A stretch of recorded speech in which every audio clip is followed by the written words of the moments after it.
हाँ जी 9.4 का 7 y बेटा log y dx minus x d y equals to g. हाँ भाई, पर इस मेथड का मूल कंसेप्ट क्या था कि साहब एक तरफ डी वाई रख लो भैया, एक तरफ डी एक्स रख लो भैया, और सारे y वाले फंक्शंस को dy की तरफ ले आओ अगर आप ऐसा कर सकते हो, और सारे x वाले फंक्शंस को dx की तरफ ले जाओ और फिर आप इंटीग्रेशन करना शुरू कर दो। हाँ भाई यशवर्धन पांडे जी LHS का इंटीग्रेशन किस तरह से होगा? क्यों भाई Pandey ji? Sir log y को t मान लेंगे तो 1/y dy वो dt बन जाएगा। बहुत सही पांडे जी, शाबाश पांडे जी। सर करा तो ऐसे ही है, लास्ट में मेरा आंसर ही हो गया e की पावर x प्लस सी, लेकिन आंसर लिखा e की पावर x इंटू सी। वो ये इसलिए समझ लिख नहीं रहा है आया क्या क्योंकि हुआ। आपने तो c जोड़ा कांस्टेंट, किताब वालों ने log c जोड़ा कांस्टेंट।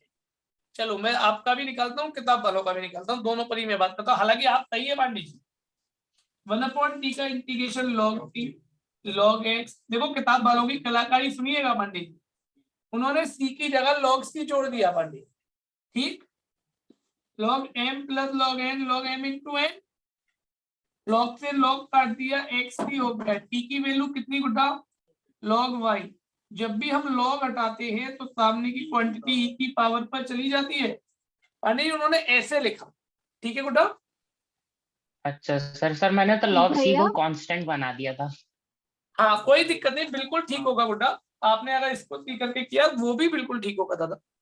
तो भैया ऊपर ही अगर हम स्टॉप कर दें तो सही है कि नीचे तक मतलब ये वाला आंसर भी लेके आना जरूरी है?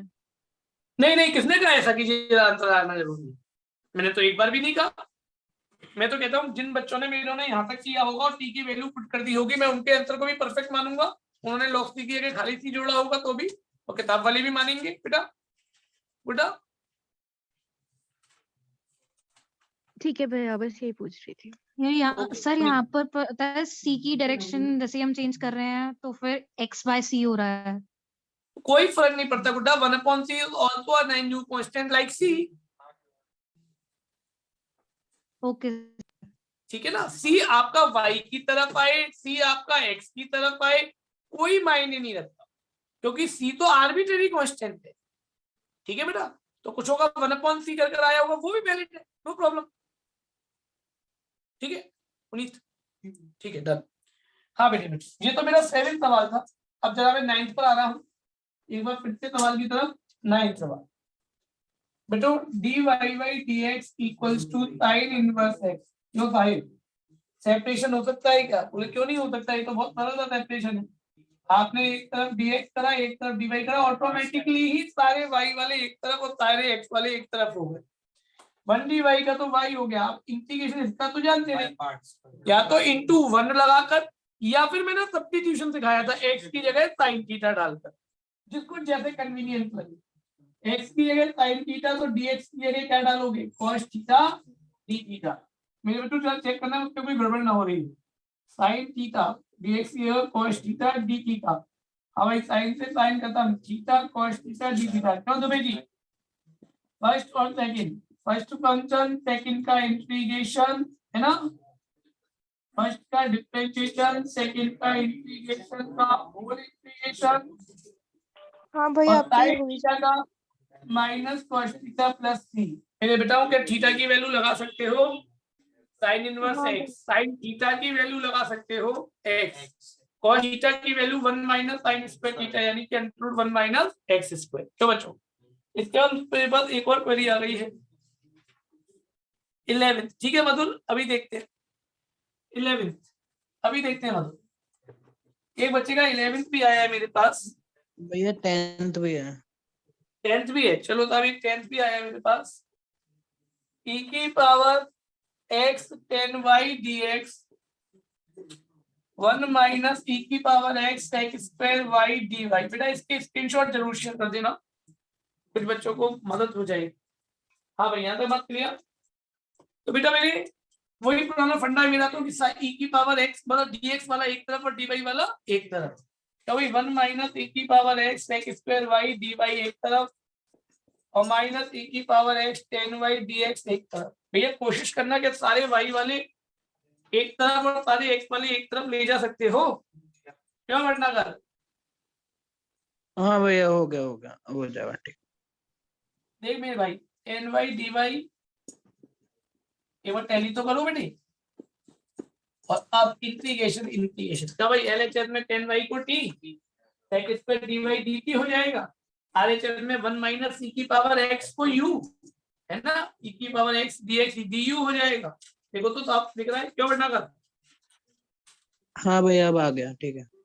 ठीक है ओके नमन। हाँ भाई इसके अलावा और कोई किसी का डाउट इसमें? 16 ठीक जल्दी से नोट।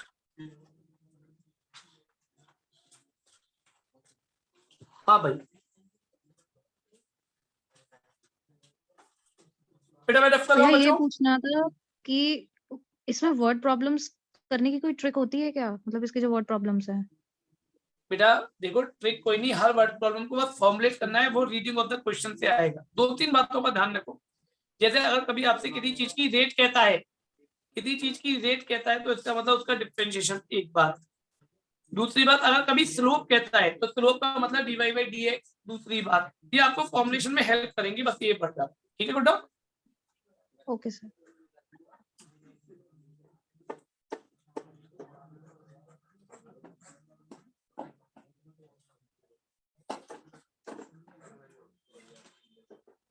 हाँ जी अब मैं फिर से एक बार सवालों की तरफ मूव कर रहा हूँ। ये बात क्वेश्चन नंबर 16 आया है। देखो बेटा x y dy upon dx equals to x plus 2 y plus 2। साथ में उन्होंने मुझे ये कहा है कि x पर 1 है तो y भी -1 पासिंग थ्रू, ये बात के लिए दे रहे हैं। हाँ भाई और मुझे इक्वेशन ऑफ कर्व निकालना है, सीधी बात है, इक्वेशन ऑफ कर्व मतलब इसका सॉल्यूशन निकालना है। मैं पहले ही बता चुका हूँ जब भी कभी वो इक्वेशन ऑफ कर्व भी पूछे तो इसका मतलब ही अंडरस्टूड है कि हमें सॉल्यूशन ही करना है।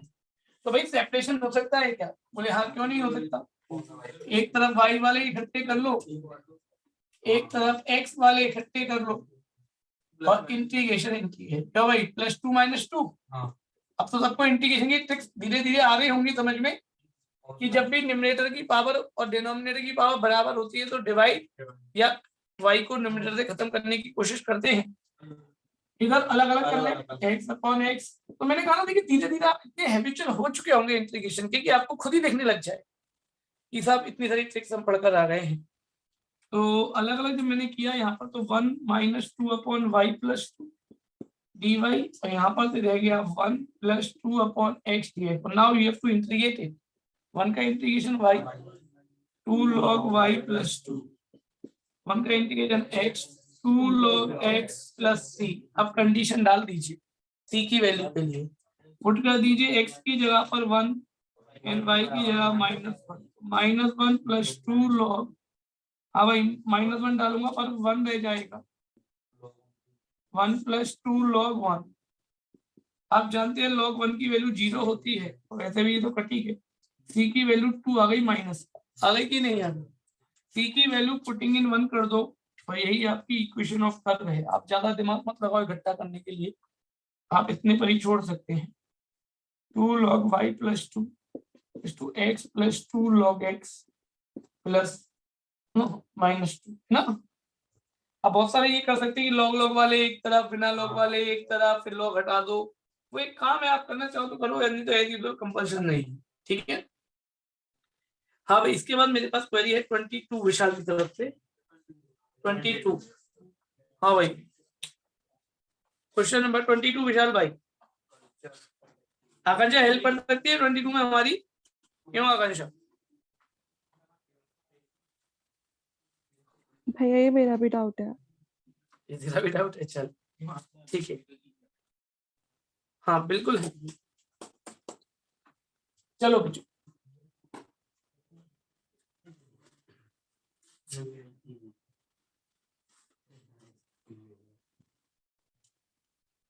बेटा मेरे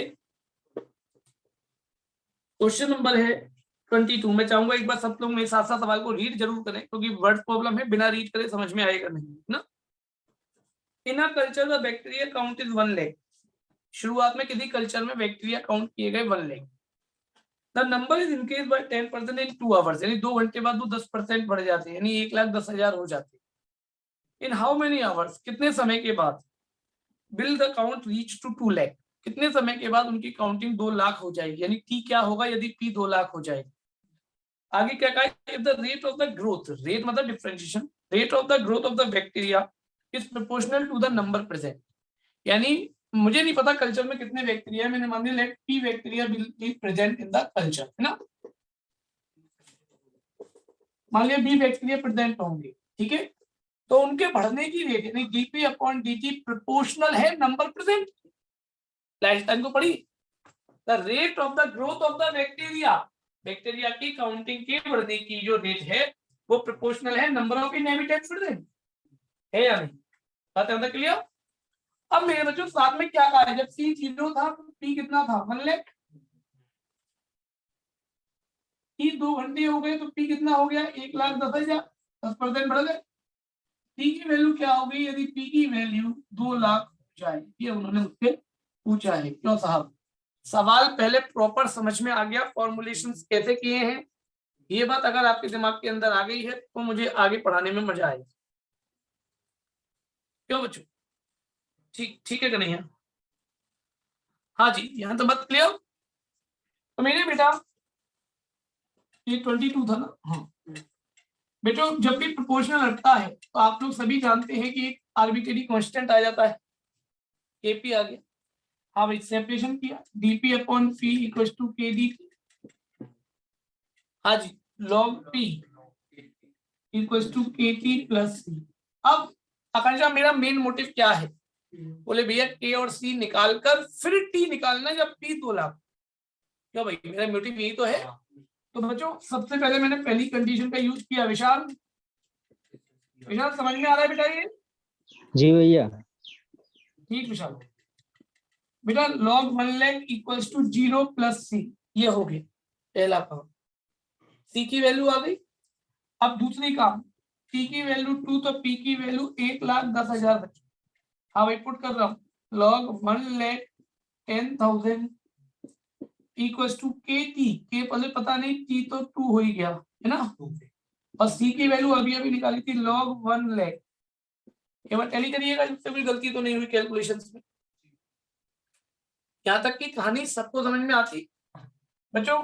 log m minus log n, log m कौन है,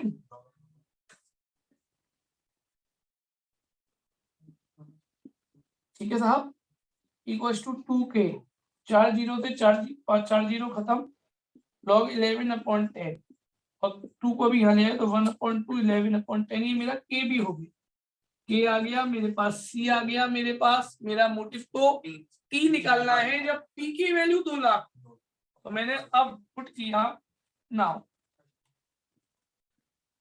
p बराबर 2 लाख पुट किया। हाँ जी, मेरे साथ मदद करना थोड़ा सा, सवाल में डिजिट में बढ़ती आ रही है, 0.5 कम हो जाए तो बता दूंगा। log 1 लाख की वैल्यू बच्चों 1/2 log 11/10 है ना, ई मुझे निकालना है। क्यों बच्चों, और सी की वैल्यू log 1 लाख। हो गया कि नहीं हो गया? ठीक ठीक। नमन, log m minus log n, बोले भैया log m अपॉन n, यानी कि log 2 lakh upon log 1 lakh, है ना, इक्वल्स टू में हो गया 1/2 log 11/10 इंटू डी, हो गया खत्म। और log 2, तो इसको ऐसा किया 2 का तो इंटू कर दिया 2 log 2 है ना, अपॉन log 11/10 का डिवाइड कर दिया, तो ये p की वैल्यू आ गई। कोई नंबर दे रखी है log 2 वगैरह दे रखा है कि क्वेश्चन चेक करो, नहीं दिया, नहीं दिया, इसका मतलब ऐसे ही आंसर है। क्या आंसर है किताबी आंसर वो आपके लिए, बात समझ में आ गई? सब ऐसे ही और अरेंज किया है आंसर, देखो किताब में ये भैया। बिल्कुल सेम है, ठीक ठीक। हाँ भाई, तो मैं समझता हूँ सबको समझ में आ गया होगा। सवाल कॉम्प्लिकेटेड नहीं है, कैलकुलेशन थोड़ी सी कॉम्प्लिकेटेड जरूर है, बट सवाल कॉम्प्लिकेटेड नहीं है। चलो तो मेरे बताओ, ये हमारे डाउट डिस्कस हुए और आज मेरा मेन मुद्दा अब शुरू होता है, जिसके लिए आज की क्लास थी। आज मैं आपको सबसे पहले लीनियर डिफरेंशियल इक्वेशंस पढ़ाऊंगा, डिफरेंशियल इक्वेशन के सॉल्व करने का दूसरा तरीका, है ना।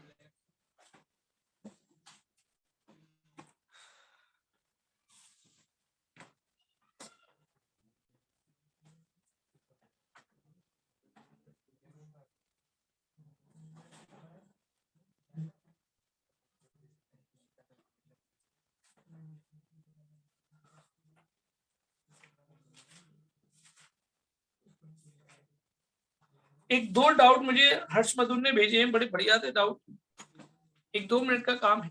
एक दो डाउट है, जरा मैं चाहूंगा सभी लोग एक बार देखें, ये आप लोगों की किताबों में भी है, बताऊंगा कहाँ है। ठीक, तो पहले जल्दी से एक बच्चे के 2 डाउट्स उनको बता दूं। ICST से है ये हर्ष मधुर, चैप्टर सेम है बट अच्छा क्वेश्चन। हाँ भाई हर्ष, देखिए साहब, हर्ष मधुर ने हमें सवाल ये दिया है कि dy/dx plus √1 minus y square upon √1 minus x square equals to 0 है, तो शो कर दीजिए कि y√1 minus x square plus x√1 minus y square की वैल्यू a होगी। हाँ जी, कोई क्लास में दिमाग लगा सकता है कि क्या कहने की कोशिश की गई है सवाल? सर ये प्रूफ करना है कि ये इसकी वैल्यू आर्बिट्ररी मतलब एक कांस्टेंट वैल्यू होगी। कहने का मतलब ये, इसका सॉल्यूशन ये सीधी सीधी मुद्दे यस सर, dy/dx हटाना है ना। तो मेरे बच्चों, मतलब dy/dx equals to √1 minus y square upon √1 minus x square, क्यों मधुर? ठीक बेटा, मेरे क्रॉस मल्टी किया तो पता चला dy के नीचे तो √1 माइनस वाई स्क्वायर आ गया और माइनस में dx के नीचे 1 माइनस एक्स स्क्वायर रह गए। क्यों जी, इंटीग्रेशन हो सकता है क्या? नहीं बेटा, ये मैंने सबके लिए ऑनलाइन नहीं लिखा था, मेरे सामने काफी बच्चे बैठे हैं बेटा। Sine inverse x plus c, क्यों बेटी? तो साइन इनवर्स y है ना, plus sine inverse x equals to c. मेरे बच्चों, sine inverse x plus sine inverse y जानते हैं, y1 minus x square plus x, क्यों मतलब साइन को वहां ले गए,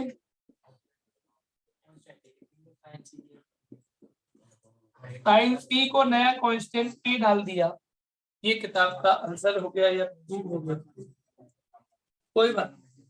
अब आप लोगों की मिसलेनियस एक्सरसाइज में ये सवाल के आपको दर्शन करा देते हैं। मिसलेनियस एक्सरसाइज पूरी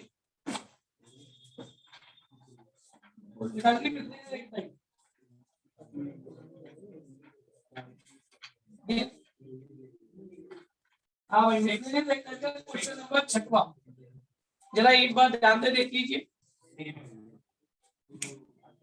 हमारे भी देन सो दैट हाँ भाई बच्चों, बस हमारे में वहां आपके में सॉल्व लिख दिया है, यहाँ प्रूव करने की बात हो गई, सवाल ऑलमोस्ट एक है। अच्छा साहब, अब एक और सवाल यहाँ मैं बोर्ड पर लिख रहा हूँ, हर्ष मधुर ने मुझे दिया है, मैं चाहूंगा बढ़िया सवाल है, सारी क्लास इसमें भी एक बार दिमाग लगाए तो बेहतर लगेगा, अच्छा लगेगा मुझे और आप लोगों को भी एक अच्छा फील होगा। हाँ भाई, log dy/dx equals to ax 2x minus 3y, ये एक सवाल दिया। तो भाई क्या ऐसी इक्वेशन बन पाना पॉसिबल है? बोले अभी तो साहब इक्वेशन ही सुधरी हुई नहीं है, तो सॉल्यूशन तो बाद में सुधरे। क्यों भाई, जब लॉग हटता है सामने की क्वांटिटी e की पावर पर चली जाती है, क्या मैं इसे dy/dx इसको e की पावर 2x अपॉन e की पावर 3y लिख दूं? क्या मधुर? हाँ भैया। समझ में आ गया बेटे मैंने क्या किया? आ गया e की पावर 3y का e की पावर 3y अपॉन 3 e की पावर 2x का e की power 2x upon 2 plus c। अब लगभग इसी जैसा क्वेश्चन आपको आपकी किताबों में भी दर्शन करा देते हैं। 9.4 एक्सरसाइज बोल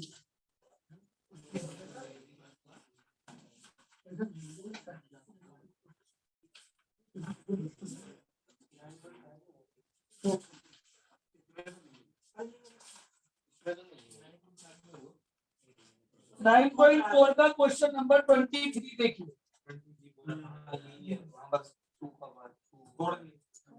चेक करिएगा, यहां से शुरू हो रहा है काम। सामने देखिए x प्लस मिलेगा इसी के जैसा, इसीलिए मैंने पहले, ठीक है। हाँ भाई, बात क्लियर हो गया सबको? ठीक, हाँ भाई। तो अब एक और सवाल की बात करूंगा जरा,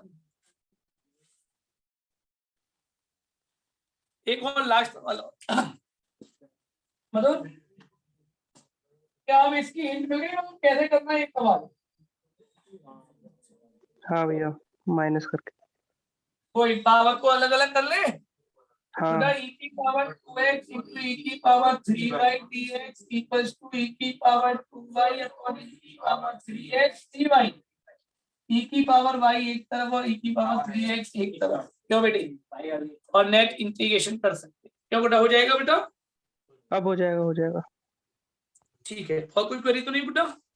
नहीं। ठीक है, चलिए सही। ये तो हो गई मेरी एक बात। अब जरा थोड़ा सा दूसरी चर्चा कर लें आज के मुद्दे की बात। अब अगले 45 मिनट मुझे पूरी तरह से डेडिकेट कीजिएगा और ध्यान से सुनिएगा मुझे अच्छी तरह से, जो चीज आज आपको सिखाने जा रहा हूँ बहुत अच्छी सी चीज है।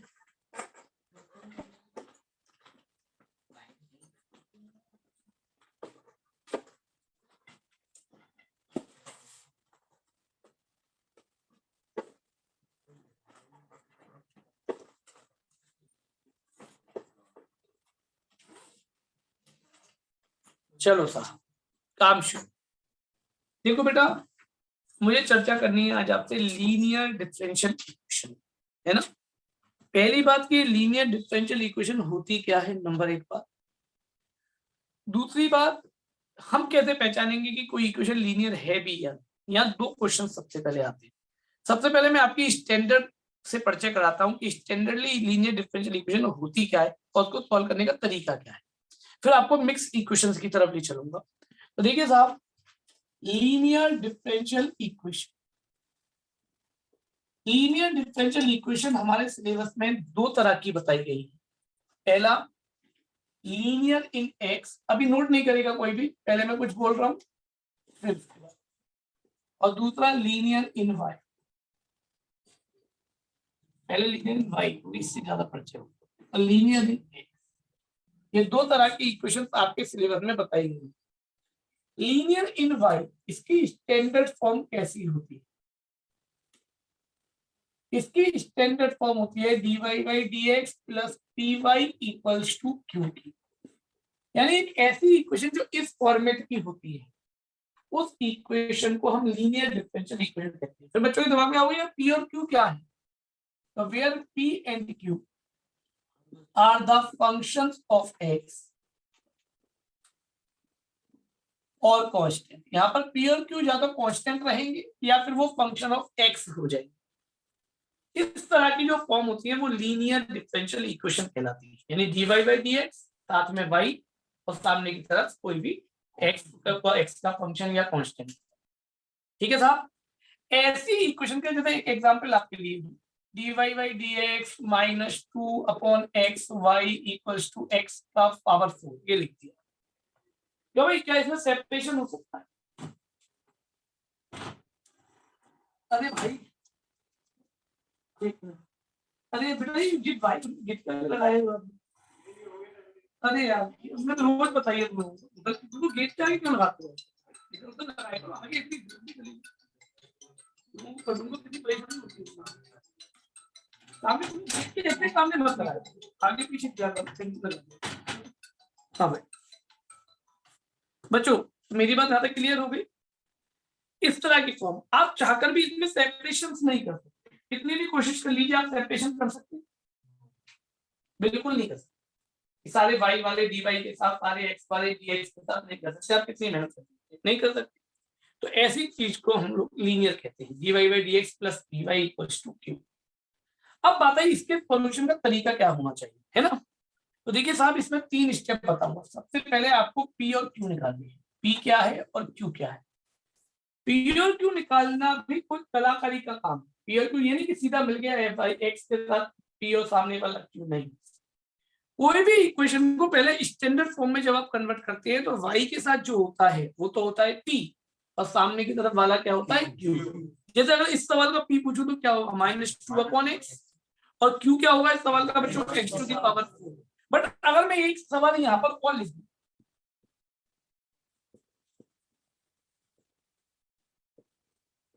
हाँ भाई, p क्या और q क्या, गलत। p अभी है ही नहीं। एक्स क्यूब पे डिवाइड कर देंगे। एक्स क्यूब का डिवाइड लगाएंगे साहब, और जब एक्स क्यूब का डिवाइड लग गया तो फिर जो बचा y के साथ वो आपका p, और जो सामने की तरफ बचा वो आपका q। तो p और q कैसे ढूंढ रहे हैं ये भी थोड़ा समझना है। यानी dy/dx को अकेला करने के बाद एक और बात, एक और सवाल लिख देता हूं, मैं उम्मीद कर रहा हूं मुझे बताएंगे सब बच्चे।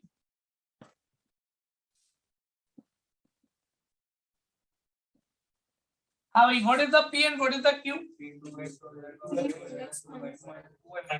अब देखो यहाँ पर हमारे जैन साहब ने हमसे कह दिया, बड़ा सरल है साहब, क्या पूछ रहे हो जी बच्चों, जैसी बात है। p तो हमारा 2x हो गया और q हमारा 2x - y³ और 2y - x³ हो गया, है या नहीं। अरे मेरे जैन साहब, अरे भाई को इकट्ठा लाना पड़ेगा। भाई कॉमन ले लेंगे। हाँ, मैंने कहा ना कि इतना इजी नहीं है। हाँ ये y कॉमन ले लेंगे, 2y। चलो भाई आ जाओ। तो बात ज्यादा हो जाएगी। तो कार्तिक को इतना बुरा लगा है कि जिस मेरा आता है ऐसा कहना, और ये अर्चित ने कैसे कह दिया, ये चीज तो मैं ही कह सकता हूँ ऐसी, और एक अर्चित ने कैसे कह दी। ये बात है अर्चित ने एक्सपेक्टेड नहीं थी, तो कार्तिक ही बोल सकता था कि भाई हो गया 2x, p हो गया 2x, है ना। अर्चित ऐसे किसी का हक नहीं छीनते, गंदी बात होती है। चलो खैर, p हो गया 2x - 2 मेरे बच्चों, q हो गया -। तो देखिए क्या लॉजिकली बात है, मैंने दोनों से आपको सिखाई कि आपको p और q देखते ही नहीं निकाल देना। स्टैंडर्ड फॉर्म की कुछ खासियत को समझिए। dy/dx अकेला होना चाहिए, y के जितने भी टर्म थे वो सारे एक जगह इकट्ठे हो जाने चाहिए, और बच्चा कुछ सामने की तरफ रह जाना चाहिए, तब जाकर आप p और q ढालेंगे। मेरी बात समझ में आ गई नहीं आ गई। एक छोटी छोटी सी बात है, क्योंकि अगर p और q सही नहीं निकले तो आगे सवाल भी सही नहीं बढ़ेगा बच्चों, ये बात ध्यान रखिए। बात क्लियर हो गई। तो पहला स्टेप p और q निकालना। मैं एक ही बहुत बारीक बारीक चीजों से आगे बढ़ रहा हूँ, चाहता तो सीधा सॉल्यूशन लिख सकता हूँ। p और q निकालना, बात ज्यादा क्लियर हो। फिर आती है दूसरा स्टेप मेरे बेटाओं, एक वर्ड आता है इंटीग्रेटिंग फैक्टर, IF बोलते हैं। इसका चैप्टर में बड़ा हल्ला बचेगा sir, IF integrating factor. Integrating factor निकालेंगे, इसका क्या रोल है अभी बताऊंगा। वो होता है फॉर्मूला e की पावर इंटीग्रेशन ऑफ p है, यानी जो p की वैल्यू आपने निकाली है उसका इंटीग्रेशन e की पावर, ठीक है। और जब ऐसा हो जाएगा तब आप इसका सॉल्यूशन लिखेंगे, और इसका सॉल्यूशन होता है y × IF integration of q × IF dx। ये इसका सॉल्यूशन का फॉर्मूला हम यूज करेंगे। देखो बेटा, ये मेथड और मेथडों के कंपैरिजन में बड़ा छोटा मेथड होता है। बोले क्या मैं छोटा मेथड है, देखने में लग रहा है, अगर आपने आइडेंटिफाई कर दिया ये लीनियर है तो बड़ा सरल है साहब। e की power integration of p dx, केवल एक स्टेप, उसके बाद सीधा सॉल्यूशन की तरफ पहुंच जाते हैं। तो ध्यान रखिए, पहले लीनियर डिफरेंशियल इक्वेशन को सॉल्व करने का तरीका। अब मैं आपको एक सवाल पहले कर देखूं तो आपको प्रॉपर तरीके से समझ में आएगी कैसे हमें किसी लीनियर का सवाल सॉल्व करना है।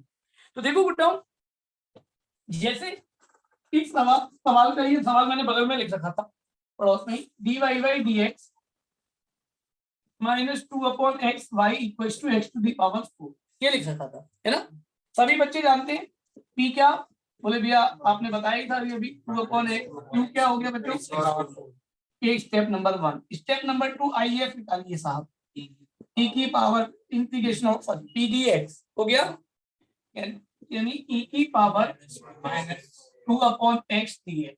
क्यों बच्चों, -2 का भाग 1/x का लॉग, देखो एक फॉर्मूला यहाँ बड़ा काम में आता है जब आप लोग डिफरेंशियल से पढ़ते हुए आ रहे हैं e की पावर log x x, जब बहुत दिनों से पढ़ते हुए आ रहे हैं e और log एक दूसरे को काट देते हैं, पर यहाँ प्रॉब्लम है, एक प्रॉब्लम है -2, तो इसको कार्तिक मैंने इसको यहाँ ये अक्सर बच्चों को मैंने यहाँ पर गलती करते हुए देखा है, बोले भैया ने बताया e और log कट गए, आंसर -2x आ गया, -2x हो गया। नहीं साहब, पहले इस -2 को पावर पर ले जाइए तब e और log कटेंगे साहब, यानी यहाँ पर अब आंसर क्या आया x के साथ -2 या 1/x, तो ये आपका IF आ गया। क्या आ गया? IF। अब आपका तीसरा स्टेप यानी कि सॉल्यूशन लिखना, y into IF, y not p, y into IF है ना, y into IF integration of q, q कितना था x to the power 4 into IF dx। हाँ वही कर गया, x स्क्वायर का इंटीग्रेशन जानते हैं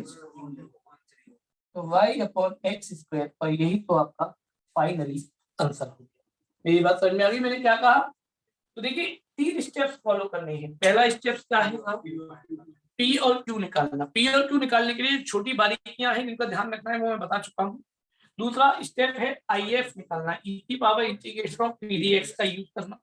और तीसरा है आपका सॉल्यूशन लिखना। सॉल्यूशन मतलब y into IF integration of q into IF में हम लोग इसको लिख